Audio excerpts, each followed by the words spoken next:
बाबा,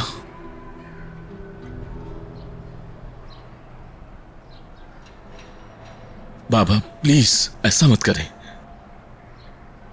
हम सब यारिन के गुनाह में शामिल हैं। हमने भी तो छुपाया था ना।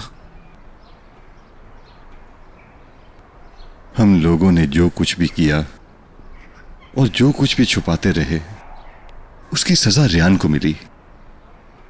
यहां तक के भाई मौत के मुंह में चले गए। किस लिए? सिर्फ इसलिए कि कहीं हमारी बेटी के साथ कुछ बुरा ना हो जाए, कहीं मैं अपने बाबा की नजरों में गिर ना जाऊं। लेकिन अब मैं सोचता हूं, जो कुछ भी आज तक हमारे साथ होता रहा है उसकी वजह यारिन ही है। आजाद,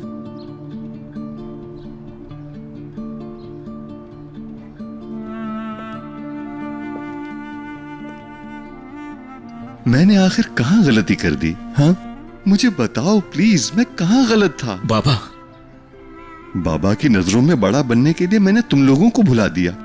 बाबा, जो कुछ बाबा मेरे साथ करते रहे, मैंने भी तुम लोगों के साथ वैसा ही किया। बाबा, बाबा पर तनकीदें करते करते मैं खुद भी उन्हीं जैसा हो गया। क्या यही मेरे लिए काफी नहीं था? बाबा प्लीज ऐसा नहीं मत बेटा, सोचिए।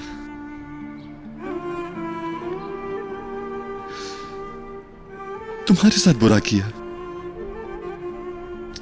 क्योंकि मैं कुछ नहीं जानता था।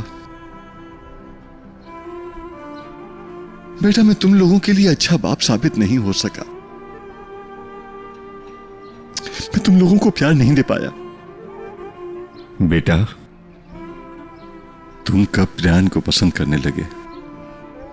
प्यार करना उसी से सीखा। यारिन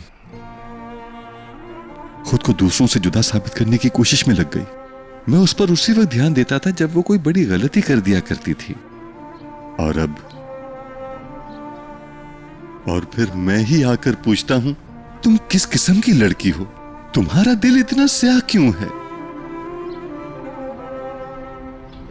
बाबा, अगर आपने बाप होते हुए गलती की है तो मैंने बड़े भाई की हैसियत से गलती की है। उसे खुद से दूर रखा हमेशा। कभी उसकी गलती पर नहीं कहा कि बहन ये क्यों कर रही हो। सोचा खुद समझ जाएगी, लेकिन अब हम उसे समझाएंगे कि क्या अच्छा है और क्या बुरा। और हम खुद भी सीखेंगे। आप बाप बनना सीखेंगे और हम आपकी औलाद बनना सीखेंगे। वो भी समझ जाएगी। बाबा, मैं उम्मीद करता हूं कि हम सब एक साथ मिलकर इस पूरे वक्त को अच्छे वक्त में बदल देंगे। इंशाअल्लाह, इंशाअल्लाह। इस घर को हम सिर्फ सराय के तौर पर इस्तेमाल नहीं करेंगे बाबा, बल्कि इस घर को अब घर बनाएंगे हम लोग। अल्लाह आपका साया हमारे सर पर कायम रखे।